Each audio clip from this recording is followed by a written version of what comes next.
So I'm sure you thought something else was going to happen, but no. So guess what happened in the bathhouse?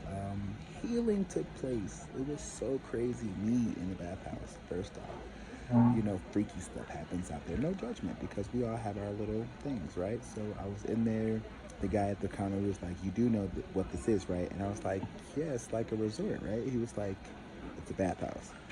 I was like, "Yeah, but like, I don't have to like participate if I don't want to." He was like, "No, you don't have to."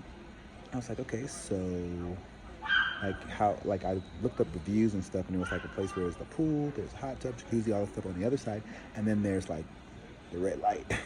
And so he was like, "They sucking and fucking in here." I was like, "But I can get a private room nonetheless, and I can say no, right?" He was like, "Yeah, yeah, by all means." So they proceed to give me the room and stuff, and I'm like, "Okay." So I look at the first room. I was like, "This is a closet." No, no, they just be fucking in there. It's a small board. It has like one little board and this little tiny cloth bed, I guess, and a pillow. And then they give you a brown paper bag, which I don't really know why. I guess maybe that's your trash bag. I don't know. But yeah, I was like, "No, do you have like a room, like an actual room?" And he was like, "Oh, it's the largest, it's the luxury, it's the deluxe, blah, blah, blah." I was like, "Okay, let me have that." And so that's the one I shared. I actually had a really nice rest in that place. But healing took place, is what I want to say. Healing. So it was an older guy in there, it was a pool, and everybody was nude, obviously.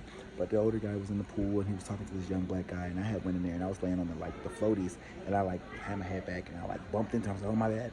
And so then like something impressioned upon me and like had me talk to him. And I just mentioned, I was like, "Hey, what brings you joy?" And this man just broke down and started crying like, I was like, "Oh shoot!" But then I had some other stuff to impart into him, and I just did. I just said what I was compelled to say, and he was just like, "Man, I thank you so much," because he had gone through so much stuff. Like his wife had died, and then his son had died, and then he was by himself, and he was depressed. He was trying to kill himself, and it's like all of this stuff. And here I am in the bathhouse ministering in the pool while all the men in the pool are nude. That is the wildest, strangest things. But you just gotta be obedient. You never know where you end up, right? But yeah, so um, it was healing happening there, like really.